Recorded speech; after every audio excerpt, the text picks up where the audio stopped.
Hi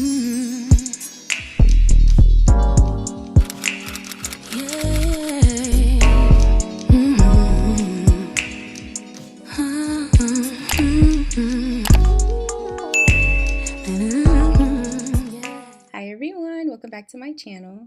So today's video will be a deep dive into the fundamentals of Tesla stock. Now I know it's been a while since I've done one of these videos, but I definitely wanted to come back to provide an update, and at least once a quarter I always like to make a video focused on fundamentals. So again, today we're going to focus on Tesla. So jumping right into it, y'all can see I have Value Investing IO pulled up, which is a pretty good resource that I like to recommend. One, because the interface is so simplistic, and two, it's very user friendly. So you'll easily be able to navigate this site, gather all the information that you need, and then of course draw your own conclusion. So just to give you a walkthrough on how this site works, all you simply have to do is go ahead and type in the ticker symbol you want at this top box here on the left side. And then from there, it'll go ahead and pull up the stock. It lists the share price here at the top along with the volume, and then you'll see various tabs here as an overview. So by default, it's selected for the valuation summary, and this just simply provides the intrinsic value of Tesla as a full breakdown. So as of today's date, February 4th, 2026, the intrinsic value of Tesla is at $127.04. And they tell us that this is based upon the discounted cash flow. They then go on to provide the intrinsic value within a range, and in this case it's $77.30 up to $505.23. Now what I specifically like about this platform is that they also tell you if it's undervalued or overvalued based upon the data. Now this video is not sponsored, y'all, it's just me simply liking this site.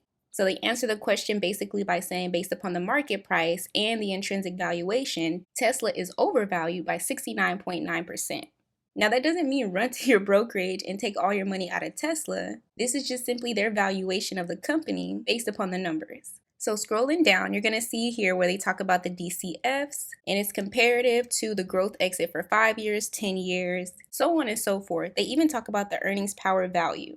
And you can see the range, the selected, and the upside here on the right side. Now scrolling down, they're also going to show you comparatively how Tesla performs next to its peers. So for example, General Motors is going to show you the range, the selected, and the upside here. Ferrari, for instance, same thing, so on and so forth. And then scrolling down some more, we're going to see Tesla's intrinsic value based upon the key valuation metrics. So they list the market cap in millions, of course. We can see the beta, which y'all know I love to pay attention to. I've mentioned beta several times in my videos. They also provide the outstanding shares and the enterprise value per million as well, along with the market risk premium, cost of equity, cost of debt, and then the WACC. Now the WACC is just the weighted average cost of capital. So we can see here it's at 7.8%. Okay, so scrolling back up, you're going to see there's a ton of other things you can also take a look at. If you wanted to analyze the discounted cash flow for Tesla, that's available as well. You can see it for the growth exit of 5 years. They tell you if Tesla is a buy or a sell currently. They then go on to provide the projections as well, showing you revenue and net profit. And that's based upon the cost of goods sold, the selling G&A expenses, research and development, and then net interest and other expenses, along with the tax expense as well. And that all totals out into the net profit.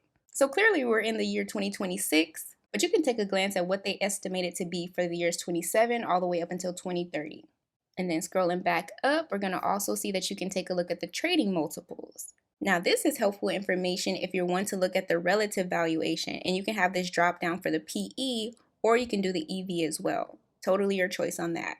But you'll notice that when they compare these benchmarks versus Tesla's competitors, the numbers will clearly speak for themselves. Everything from market cap to the trailing PE and the forward PE is all listed here. They even go as far as breaking down the industry median and how that equates to the equity value.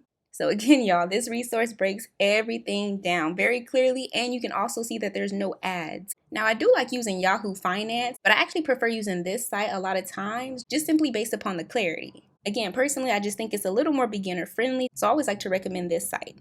Now from here, you can go ahead and take a look at everything from the Peter Lynch fair value, earnings power value, dividend discount model, and then the WACC in more detail as well. Now the next tab that's very helpful is the overview. This tab breaks things down very quickly, so you can see the return of the stock comparatively to the sector. They go over the basic fundamentals once again. You can also look at the key ratios as well. If you scroll down, you'll see the latest news right here on the right side. And then of course they don't provide dividends here because Tesla doesn't pay dividends out.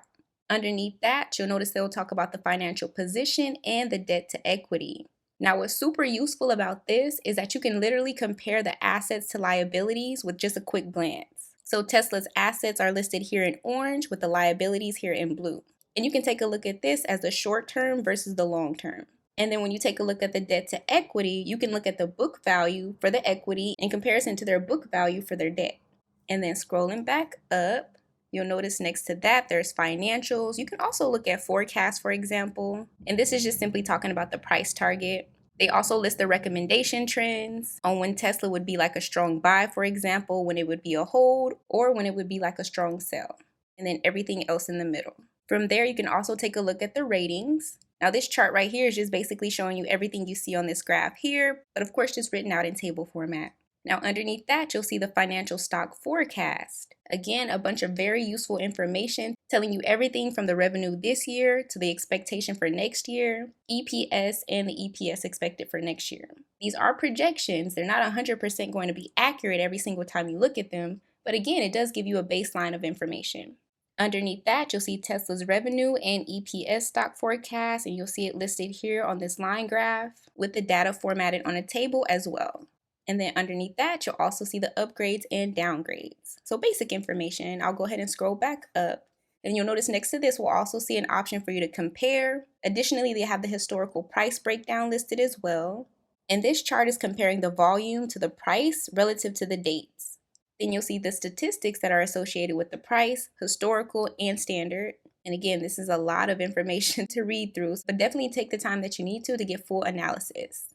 Next to that, you'll see the solvency here. Now, the reason I like this specific tab is that if you ever have any type of stock or ETF that may be like trending at the time, and maybe it's a company that just recently IPO'd, this tab will tell you how likely the company is to either stay in business or go bankrupt. Now, without me naming any names, we've all heard of at least a few companies within the last 10 years that actually started off with very strong numbers, but unfortunately, the companies have dissolved since then. So any type of like speculative stocks, I always recommend taking a look at least at the solvency data. That way you can see the performance over time and you can best position yourself either to invest in the stock or choose to stay on the sidelines and not participate. Because these measures and these numbers will tell you every single thing you need to know. They even go as far as providing the ESG ratings, which again is going to be the measure of whether or not the company is likely to go bankrupt. So always take your time and do your research, do your due diligence, and make sure that the numbers make sense before you invest in any company, especially if it's a growth stock. Now scrolling back up, we're also going to see that they have the dividends. We'll skip that because Tesla does not pay out dividends. You can also see transactions is right next to it, so we'll click this tab. Now this is the tab that is very, very insightful because you can be extremely nosy with this tab. This one will tell you all the congressional transactions that have taken place. They tell you the transaction date, they tell you the Congress member, the chamber, transaction type, and the amount before and after. So if you ever wanted to know how money is being moved on a federal level, this would be the tab that you would take a look at. Now last but not least is going to be the people tab, and this will just show you who has ownership. So it'll tell you the name of the investor, it'll tell you the number of shares they have, and of course the change. And that's of course relative to the date. So for the most part, breaking down all the fundamentals that you would need. So yeah, y'all, that's pretty much all that I wanted to discuss. Just wanted to give an update on the fundamentals and where I like to go to get this information. So if you found this video to be helpful, feel free to leave me a comment down below. As always, I thank y'all so much for watching. And of course, I'll see y'all in my next one.